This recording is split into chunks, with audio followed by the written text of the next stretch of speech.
જશે આ બધું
सब लोग एक साथ बे हाथ ऊपर करे, तिरंगा ऊंचो लहरावे, बे हाथ ऊंचो करते सब लोग।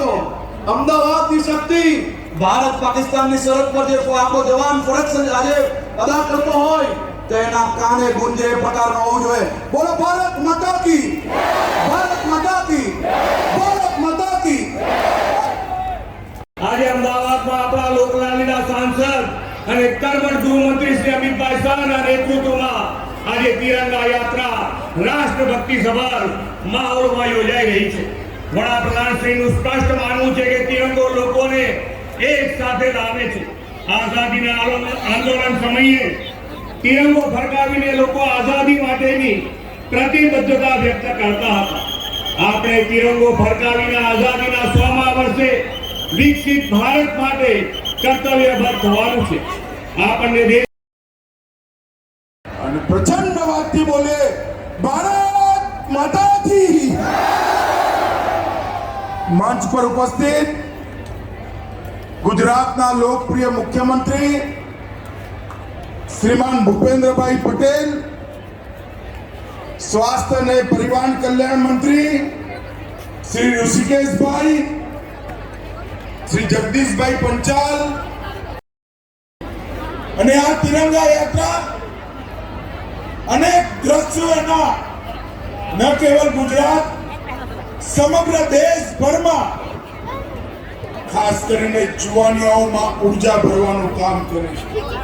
હર ઘર તિરંગા એ મોદીજીએ ચાલુ કરેલો કાર્યક્રમ આજે ન કેવલ દેશભક્તિની અભિવ્યક્તિ એની સાથે સાથે 2047માં महान અને વિકસિત ભારતની રચનાના સંકલ્પનું એક પ્રતીક બને। દક્ષિણ ધ્રુવ જ્યાં સુધી પૃથ્વીનો કોઈ વ્યક્તિ પહોંચ્યો ના હોય ત્યાં આપણો તિરંગો પહોંચાડવાનું કામ આપણા નેતા નરેન્દ્ર મોદી કર્યું।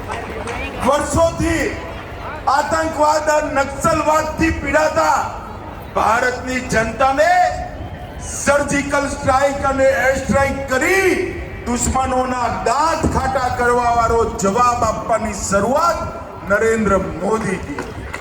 कोरोना ना कपड़ा काल ની અંદર ટેકનોલોજીનો ઉપયોગ કરી 130 કરોડ નાગરિકોને બે વાર રસી આપી કોરોનાથી ભારતને સુરક્ષિત કરવાનું કામ નરેન્દ્ર મોદીએ કર્યું।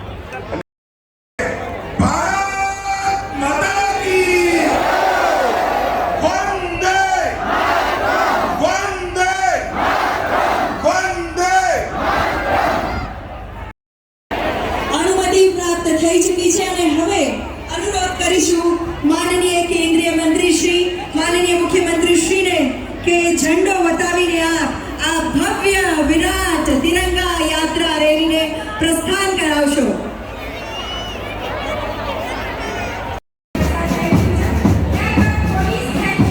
પુરુષ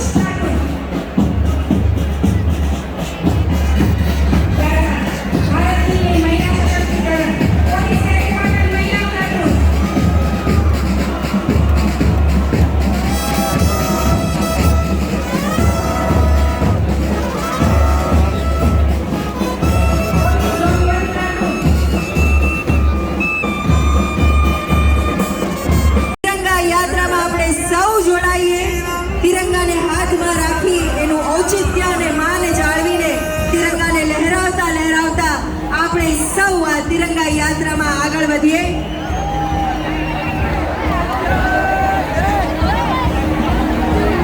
ભારત માતા કી વંદે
ક્યારે ઘીની નદીઓ વહેતા જોઈ છે ખરા? હા, અમે એ જ ઘીની વાત કરી રહ્યા છીએ કે જે તમે ખાવામાં ઉપયોગ કરો છો. ગુજરાતમાં એક ગામ એવું છે કે જ્યાં ઘીની નદીઓ વહે છે, સાથે સાથે સ્વિમિંગ પુલ પણ ઘીનો બનાવવામાં આવે છે. અહીં કોઈ વાત મજાકની નથી, પરંતુ શ્રદ્ધાની વાત છે. કહેવાય છે કે ગાંધીનગર પાસે રૂપાલ નામનું એક ગામ આવેલું છે. આ ગામમાં વરદાય માતાનું મંદિર છે. પાંડવોના સમયથી જ અહીં એક પલ્લીની રચના કરવામાં આવે છે કે જે પલ્લીની અંદર લોકો ઘી ચડાવીને પોતાની માનતા પૂરી કરતા હોય છે. લોકોની માનતાઓને આસ્થા એટલી બધી વધારે હોય છે કે પલ્લીમાં ચડતા ઘીને કારણે આખા ગામમાં ઘીની નદીઓ વહેવા લાગે છે. હવે સવાલ થાય કે એટલું બધું ઘી આવે છે ક્યાંથી? તો જે પણ વ્યક્તિની માનતા હોય એ 5 કિલો 10 કિલો કે 15 કિલો ઘી માતાજીની પલ્લી પર ચડાવે છે અને પોતાની માનતા પૂરી કરે છે. આ રીતે ગામ આખું ઘીથી તરબોળ થઈ જાય છે. આ તો શ્રદ્ધાની વાત છે, પરંતુ માતાજી આવી રીતે ઘીનો બગાડ કરવાનું ક્યારેય ન કહી શકે. હા, શ્રદ્ધા પૂરી કરવા માટે આપણે પલ્લીમાં ઘી ચડાવવું જ જોઈએ, પરંતુ આવી રીતે ઘીનો બગાડ કરવો એ યોગ્ય નથી. કહેવાય છે કે આ ઘી કે જે રસ્તા પર હેમખેમ પડ્યું હોય છે એને કેટલાક ગરીબ લોકોમાં વિતરણ કરી દેવામાં આવે છે. રસ્તા પર પડેલું આ ઘી ખૂબ જ ગંદા સ્વરૂપમાં હોય છે, જે ખાઈને ઘણાના સ્વાસ્થ્ય પણ બગડી શકે છે. માતાજીની શ્રદ્ધાનો સવાલ છે તો આપણે જરૂરથી પલ્લીમાં ઘી ચડાવીને આપણી માનતા પૂરી કરવી જોઈએ, પરંતુ આવી રીતે ખરેખર ઘીની નદીઓ વહેડાવી ન જોઈએ અને તેમને બાળકોના પોષણ આપવા માટે ઉપયોગમાં લેવું જોઈએ. સદીઓથી આ પ્રથા ચાલી રહી છે, તેની સાથે લોકોની આસ્થા જોડાયેલી છે અને આસ્થા ખરેખર સાચી પણ છે. પણ ભગવાન જ કહીને ગયા છે અને આપણા શાસ્ત્રોમાં પણ લખ્યું છે કે અન્નનો બગાડ ક્યારેય કરવો ના જોઈએ. એ ખરેખર ભગવાન જ છે. અહીં ઘીનો બગાડ આપણે ચોખ્ખો જોઈ શકીએ છીએ, તો ખરેખર આ બાબતથી આપણે થોડુંક જાગૃત થવું જોઈએ. ગુજરાતમાં આજે પણ 10%થી પણ વધારે લોકો કુપોષિત છે અને કુપોષિત બાળકોનો જન્મ પણ થયા રાખે છે. માતાને ચડાવવામાં આવતા ઘીથી ઘણા બાળકોને પોષણ મળી શકે એમ છે, તો આવા ઘીનો ઉપયોગ ગુજરાતમાં કુપોષિત બાળકોને પોષણ આપવા માટે કરવો જોઈએ. આ બાબતે તમારું શું માનવું છે? કોમેન્ટમાં જરૂર જણાવજો.